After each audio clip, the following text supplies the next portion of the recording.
Hello friends, welcome to my TET class. Friends, आज हम देखने मैथ में देखने वाले हैं लाभ और हानि। लाभ और हानि के हम 3 वीडियोस देख चुके हैं। आज हम जो करने वाले हैं वो पार्ट हमारा 4 होगा। पार्ट 4 को आप पार्ट 4 के रूप में भी देख सकते हो और अभ्यास के रूप में भी। यहाँ पे कुछ ऐसे प्रश्नों को लिए गए हैं जो आपके एग्जाम के लिए इम्पोर्टेंट है, जहाँ पे आपको 2 बार, जैसे कि आप प्रतिशत देख रहे हैं ना कि 2 बार है, तो इस तरह से 2 बार के लाभ और हानि दी होगी और आपको इसको 2 पार्ट में ही निकालना होगा। जैसे आइए प्रश्न पर आ जाते हैं। प्रश्न है हमारा, किसी वस्तु को 48 रुपए में बेचने पर 20% की हानि होती है। इस वस्तु पर 20% का लाभ कमाने के लिए विक्रय मूल्य क्या होगा? आपको फाइनली तो विक्रय मूल्य बताना है और विक्रय मूल्य बताने के लिए आपको क्रय मूल्य की जरूरत होगी, लेकिन यहाँ पे कहीं क्रय मूल्य नहीं दिया। ये भी जो दिया है वो भी विक्रय मूल्य है, क्योंकि कह रहा है कि किसी वस्तु को 48 रुपए में बेचने पर, यानी कि बेची जा रही हो और इसमें क्या है 20% का लाभ, 20% की आपकी हानि है। तो पहले आप यहां से वस्तु का क्रय मूल्य निकालेंगे। जब आपको वस्तु का क्रय मूल्य मिल जाएगा और तो इस पॉइंट से वस्तु के लाभ के साथ वस्तु का आप विक्रय मूल्य निकालेंगे। यानी कि इस सवाल को सॉल्व करने के लिए आपको क्रय मूल्य का सूत्र और विक्रय मूल्य का सूत्र दोनों ही यूज करने होंगे। तो पहले आप यहां से वस्तु का जो मूल कीमत है उसे निकालेंगे, क्योंकि मूल कीमत क्रय कीमत पर ही आप वस्तु से लाभ और विक्रय मूल्य निकाल पाएंगे। तो यहाँ पे जो सूत्र है आपका, कौन सा सूत्र लगेगा? क्रय मूल्य का सूत्र लगेगा। तो क्रय मूल्य बराबर, सूत्र क्या है?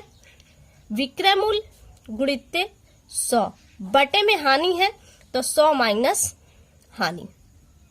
अंकों का रख देंगे तो आपका आ जाएगा, देखिए विक्रय मूल्य कितना है 48 गुणित 100 और बटे में चला जाएगा आपका 100 में से माइनस कर देंगे हानि, तो ये 20 है, तो आपको यहाँ मिल जाएगा 80।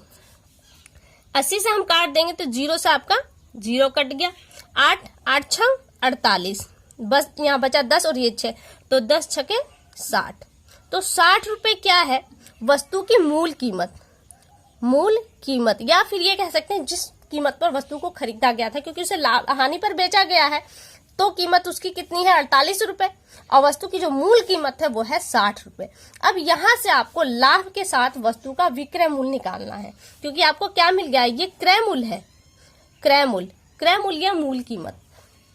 यहां से आप विक्रय मूल्य का फॉर्मूला अपनाएंगे। विक्रय मूल्य का फॉर्मूला क्या है? विक्रय मूल्य बराबर क्रय मूल्य गुणित ब्रैकेट में 100 और आपका लाभ है तो प्लस और हानि है तो माइनस। तो लाभ आपको है तो यहाँ पे प्लस लाभ कर देंगे, लाभ बटे में इसके चले जाएगा 100 रख देते हैं अंकों को। क्रय मूल्य कितना है आपका 60 रुपए, क्योंकि 60 रुपए अभी आपने निकाले हैं, यहां से रखेंगे तो ये 60 रुपए गुणित 100 प्लस लाभ यानी कि 120 रुपए और बटे में आपका 100 काट देंगे यहां से 0 से 0, 12 और 6 12 6 72, ये 72। यानी कि उस वस्तु को अगर आप 72 रुपए में बेचते हैं तो आपको 20% का लाभ होगा। तो आंसर यहां से कौन सा सही है? ऑप्शन डी आपका यहाँ पे सही है। एक और क्वेश्चन थोड़ा सा अलग देख लेते हैं। एग्जाम के हिसाब से देखें तो ये क्वेश्चन बहुत ही इंपॉर्टेंट है। प्रश्न एक बार पढ़ लेते हैं फिर इसको बताते हैं। एक दुकानदार अपने सामान पर क्रय मूल्य से 20% अधिक मूल्य अंकित करता है। यदि वह नगद पर 10% की छूट देता है तो उसे प्राप्त प्रतिशत लाभ क्या होगा? अब देखिए यहाँ पे कोई डिजिट नहीं दी गया, कोई कीमत दी ही नहीं है। जो भी दिया है लाभ और हानि वो प्रतिशत में ही दिया है। तो ऐसी शर्त पे ये आता है कि आप प्रश्नों को कैसे सॉल्व करेंगे। तो यहाँ पे आप पहले कीमत को मानते हैं। जैसे माना वस्तु की कीमत क्या है? वस्तु की कीमत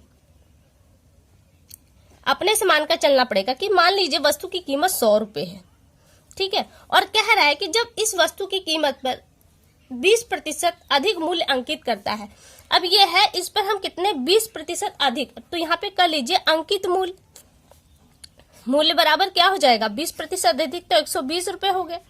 यानी कि उस पैकेज पर 120 रुपए लिखा हुआ है और कह रहा है कि यदि वह नगद पर यानी कि इस रुपए पर 10% की छूट देता है तो उसे प्राप्त प्रतिशत लाभ क्या होगा?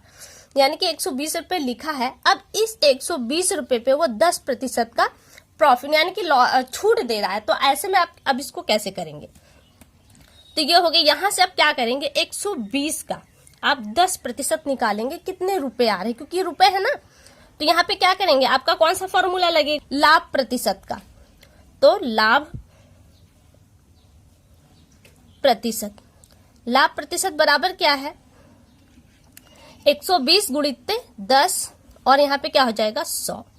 काट देते हैं, 0 से 0 कट गया, इस 0 से ये 0 का बटा क्या 12। अगर वो 120 रुपए पे लाभ देता है 10% का, तो कितनी कीमत बनते हैं उसके, 12 रुपए बनते हैं।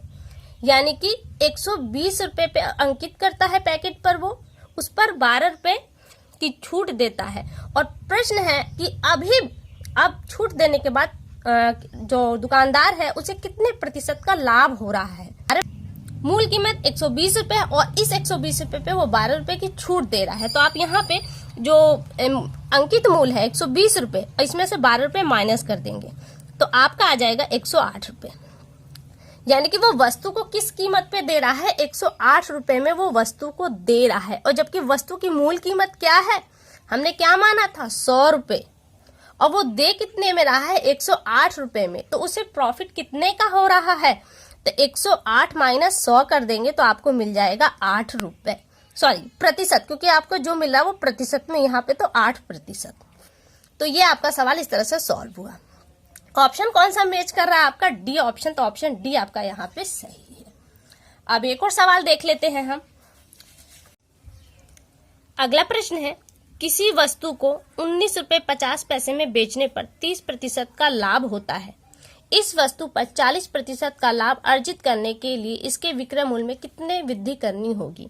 यानी कि अगर 30% के लाभ पर हम बेचते हैं तो हम 19 रुपए 50 पैसे में बेचना पड़ता है। यानी कि वस्तु की जो मूल कीमत है वो अभी आपको निकालनी होगी। और कह रहा है कि इस वस्तु पर अगर 40% का आपको लाभ कमाना है तो इसके विक्रय मूल्य में कितने की वृद्धि करनी होगी। यानी कि आपको वृद्धि करनी है, 30% की तो ऑलरेडी वृद्धि है जो ये कीमत दिखा रही है, लेकिन 40% का लाभ कमाना है तो आपको इसमें कितने की वृद्धि करनी हो ताकि आपको 40% का लाभ हो। तो देखिए, विक्रय मूल्य ज्ञात करने के लिए आपको क्रय मूल्य की जरूरत होगी, लेकिन यहाँ पे क्रय मूल्य नहीं है। ये भी जो दिया है वो विक्रय मूल्य दिया है जो 30% लाभ पर है। तो ऐसे कंडीशन में पहले आपको क्रय मूल्य निकालना पड़ेगा।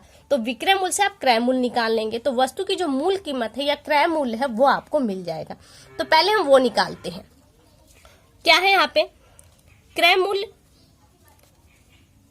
मूल्य बराबर आपका आ जाएगा विक्रय मूल्य गुणित 100 और बटे में चला जाएगा 100, लाभ दिखा रहा है तो क्या चला जाएगा +30। सॉल्व करेंगे तो विक्रय मूल्य हो जाएगा आपका 1950 गुणित चला जाएगा 100 और बटे में चला जाएगा आपका 130। क्योंकि 130% के बराबर 19 रुपए 50 पैसे, जब हम इसे 130 से डिवाइड करेंगे और फिर जो हमें 1% के बराबर मिलेगा उसमें 100 का गुणा कर देंगे तो हमें वस्तु की मूल कीमत मिल जाएगी। काट देते हैं, यहाँ से काटेंगे तो यहाँ 0 से आपका ये 0 कट गया, बचा 13। तो यहाँ काटेंगे 13 कम 13, फिर चला जाएगा दशमलव और 65, 13 पचे 65। तो यहाँ पे 1.5 गुणित 10 गुणा कर देंगे तो आ जाएगा 15 रुपए। 15 रुपए क्या मिले हैं आपके, क्रय मूल्य, क्रय मूल्य ये 15 रुपए ये मिला। और कह रहा है कि 30% का लाभ हो रहा है तो उसमें 19 रुपए 50 पैसे आपके बन रहे हैं और मूल कीमत है 15 रुपए। अब आपको 10% एक्स्ट्रा लाभ चाहिए, तो यहीं पे इसको देख लीजिए, 10%, 30% का लाभ इसमें दिया है और आपको 40% का बताना है, और दोनों का हम अंतर देखें तो कितना आ रहा है आपको 10%। 10%, यानी कि अगर हम इस रेट से 10% निकाल लेते हैं तो हमें ये पता चल जाए कि हम 10% की वृद्धि कर देते हैं तो इतना 40% का लाभ कमाने के लिए आपको उतने रुपए की वृद्धि करनी होगी। जैसे तो आप यहाँ पे क्या करेंगे, अब 10% की कीमत निकालेंगे। तो 10% की कीमत निकालने के लिए क्या करना पड़ेगा आपको, 15 को 100 से डिवाइड करेंगे क्योंकि 15 अपने आप में 100% के बराबर अगुणित 10। काट देंगे 10, यहाँ पे आ जाएगा 10, काटेंगे यहाँ पे तो आ जाएगा 5 और यहाँ पे 2 और यहाँ पे 3, तो 3 बटे में 2 कर देंगे तो 1.5 आ जाएगा। तो 1.5 यानी कि 1 रुपए 50 पैसे, 1 रुपए 50 पैसे की वृद्धि करनी होगी, किसमें, 19 रुपए 50 पैसे में, और इस करने पे आपको 40% का लाभ होगा। तो फ्रेंड्स यहाँ से देखिए ये क्वेश्चन आपके कंप्लीट हुए। वीडियो कैसे लगी एक बार कमेंट करके हमें जरूर बताएं। अगली वीडियो में आपसे फिर मुलाकात होगी, तब तक के लिए नमस्कार।